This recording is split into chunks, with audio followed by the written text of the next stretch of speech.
officially you're announcing or you already talked to them about your plans for this year? Yes. Is this the first time I've confirmed that I'm running for speaker? Well, I guess. Sort of. Yes.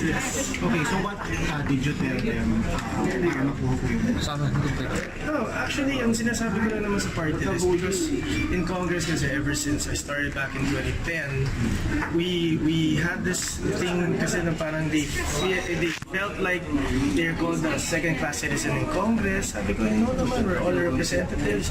You guys represent your sectors, so everyone has to be treated the same.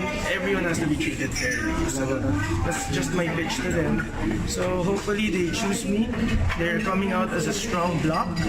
One big one, they're around 61, but I think they already have 54. So definitely the party list coalition is a force to be reckoned with in Congress.